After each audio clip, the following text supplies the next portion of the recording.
Welcome to part 2 of our journey through the BCC3 study. In part 1, we showed you what happened in the clinical and community study visits. Today, we're going to go explore UBC Hospital to see how those samples are analyzed by Dr. Hélène Côté's laboratory. Let's go explore the lab.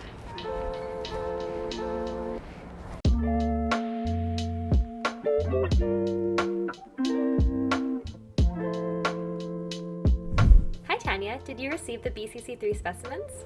Yes, I did. I received them from the BC Women's Hospital lab when they were separated into cells and other blood components. Now follow me into the lab.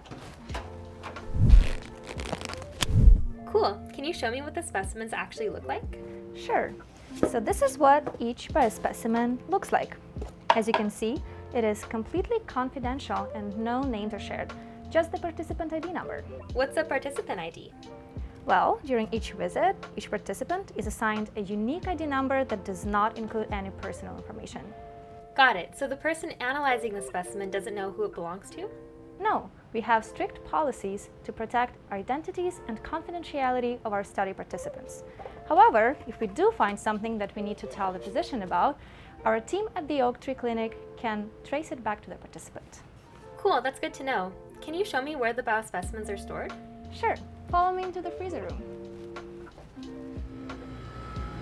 All of our specimens are stored in this -80-degree freezers and liquid nitrogen tanks. We really need to keep our specimens cold to protect all the vital components inside these boxes. So all of these boxes are going to be thawed before each experiment. Great. Can you remind me what kind of experiments you do with them? Sure. So the BCC3 study looks at healthy aging in women. We do a lot of experiments related to biological age and hormonal health.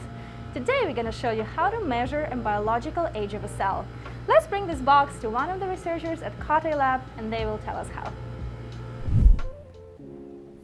Thank you, Tanya. Hi Nancy. I'm excited to learn how you measure the age of cells. What happens next?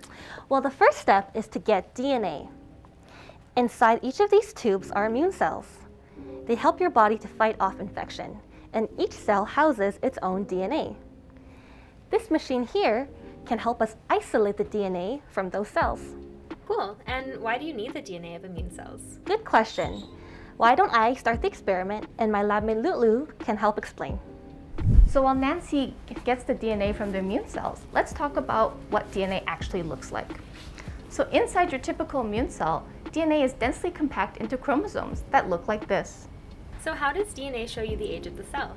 So at the end of the chromosomes, this part here is called the telomere, and each time your cell divides, the telomeres get a little shorter.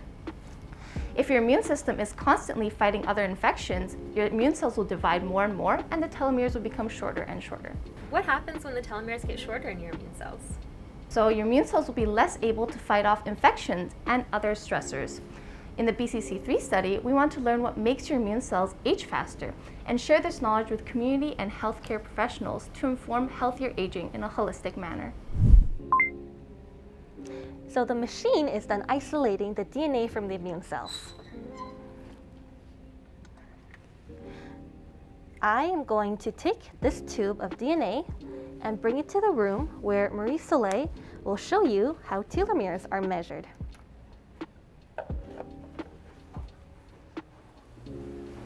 Thank you for preparing the DNA, Nancy. Now we're ready to measure the lengths of these participants' telomeres. How do you go from this tube of DNA to knowing the length of telomeres? Good question. We use a technique called polymerase chain reaction, or PCR. We add a few different components to our tube of DNA and put it into this plate. Cool. I see this plate has a lot of space. Do you use all of it? We do. We can measure the telomere lengths of 40 different participants at the same time. Now that we've put the DNA into the plate, we're ready to go to the last step. Follow me.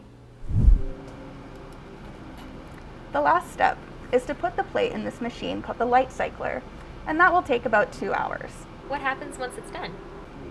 Once it's done, and we analyze the results, we're able to figure out the length of your telomeres, which tells us a little bit about the age of your immune cells. Wow, it was great to see the behind the scenes of what happens in the lab with our specimens. Thanks for showing us this experiment. You're welcome. However, this is one of many experiments we do for the BCC3 study, which also looks at various hormone levels. Overall, we help to better understand what affects healthy aging in women. Look out for news about study results and opportunities for involvement on our website, Twitter, and Instagram.